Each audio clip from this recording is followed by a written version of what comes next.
If you're a solopreneur, you have probably thought to yourself, I don't need to write it down. If it's important enough, I will remember it. And that could not be further from the truth. There have been times where I was thinking about something in the car or in the shower, or I woke up in the middle of the night with a great idea and thought I'd remember it. And then it was gone. I would get out of the car, gone. I would get out of the shower, gone. I would wake up the next morning, gone.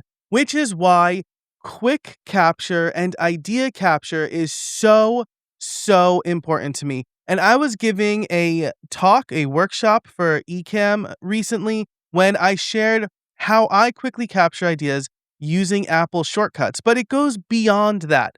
I also have a sort of automatic sorting function to send ideas to the right place so that when I'm triaging later, I'm not sifting through a massive amount of ideas. And that's what I'm going to show you today. But before we get into that, I do want to tell you that you can get a look at my entire idea capture system and philosophy behind it, as well as the simplest way to start with idea capture over at streamlined.fm/kit. That is my solopreneur system starter kit. It's got 4 systems every solopreneur needs to get started, and idea capture and gathering is one of them. So let's just dive into this shortcut. I'm going to bring my iPhone up on the screen here, and you can see inside of the Shortcuts app, I have a folder called Quick Capture and a quick input shortcut. So I'm going to press this, and I am using iOS 27, so I'm running the beta on my phone at the time I record this, so it's going to look a little different.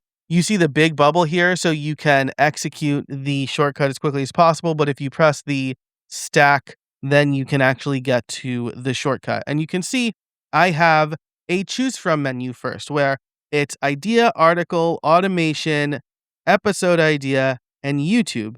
And depending on which one I choose, it's going to run a separate shortcut based on the initial input. And the reason I did it this way is because I didn't want to have my idea capture locked into a single shortcut, right? If there's a day where I just wanted to run the I have an idea shortcut, I wanted to be able to do that without having to rely on quick capture. Plus, it really reinforces my philosophy that the fewest links in the chain, the better. If I had a massive multi-action shortcut here, it's more likely that it could break. But since I have basically created a launcher shortcut that calls other shortcuts, I'm confident that even if one of the shortcuts break, this will not break. So before I get into each of these, I do want to show you how I primarily use this shortcut. If I go back to my home screen, there is a pencil icon here, and that is primarily how I execute this shortcut. One place I could probably add it is Control Center, but I have other idea capture functions there. So that is primarily how I'm calling this shortcut. So now let's actually walk through each of these because it is going to be slightly different. And let's start with I have an idea. That is the broadest one, right? Every other one kind of has a specific platform in mind. And the way this shortcut works is it's going to ask for text. If I am dictating, it should let me talk to it. Usually I'll just talk to it anyway. It'll grab the text, and then I'm using Apple's private cloud compute model to summarize the text into a 4 to 7 word title, which then gets added to my Obsidian vault with a little light bulb icon, because I also have just like a quick capture Obsidian note. So it has the light bulb icon, so I know that this was specifically an idea, the response from the large language model, and then the actual body. So if I use this, maybe I have an idea to show how to build more Obsidian shortcuts using actions for Obsidian in the shortcuts builder. I press done, and then it'll use the private cloud compute model, create the note.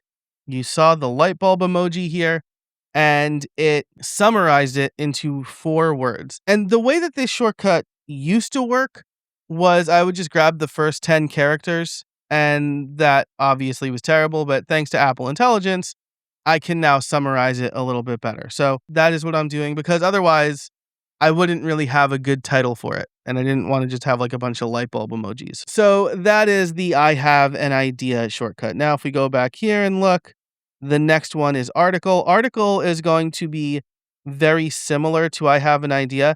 The main difference is that it's actually going to be put into my drafts. And you can actually see here that this is a little bit dated because I am splitting the input and grabbing the first line as the title. So what I'll actually do here is show you how I update this. So I will go back to I have an idea and copy this prompt, then go back to new article, and I will remove these two, add the model, use the model, and then cloud, move that up here, and then we'll select the variable that is the shortcuts input. So got the shortcuts input. We will put this in drafts as the response, and we'll make sure to add .md to it. So now this should be good to go. If I run this one, it could be why describe a shortcut is a game changer for solopreneurs, and then it'll run the cloud compute, it'll add it to the vault, and so that summary is not very good, but that's okay. I'm just trying to capture things quickly. So that's capture an idea. Next up in this list is automation. Now, this one's going to be a little bit different. This is maybe just a random automation idea I have. And so I'm going to capture this idea quickly. It's going to turn it into a markdown bullet item, and then it's going to add it to a specific note that I have in Obsidian, right? So anytime I have an idea for an automation I might want to build, it's going to go into that list. I don't really need to run this one for you. Next up was podcast episode idea. So we press this, and spoiler alert, this one uses Notion. So it's going to prompt me for a title, I think is what this is, and a description. So when I run this, it's going to ask me add a title, why shortcuts is great. And then maybe I'll make it my top 10 Apple shortcuts. Click done, and then it's going to get added to Notion. So, and you can see this got added to my Streamlined Solopreneur episodes database. The last one here, it's going to work very similarly, so I don't really need to run that, but it's new video idea. But instead of adding it to Streamlined Solopreneur, it's going to add it to my YouTube videos section. So running this from my lock screen, I can quickly add an idea, and based on context, it will sort it for me, which means that I'm going to have a lot less mental load when I'm doing my weekly planning session with triage, where I'm going through all of my ideas. I only really need to review the content-based ideas when I'm getting ready for a recording session. So this is a great shortcut. I include this in the Solopreneur System Starter Kit, which you can get over at streamlined.fm/kit. Again, that's going to include the 4 systems every solopreneur needs to run a business that they can step away from without worrying. But it's also going to include a tools index, so you're not looking for a bunch of tools, and an automations and AI swipe file. And that is where you'll find these shortcuts. But that's it for this video. If you have any questions about Apple shortcuts, if you want to see how solopreneurs can use shortcuts in their business, let me know. Ask your question below. If you liked this video, be sure to like and subscribe. And until next time, I hope you find some space in your week.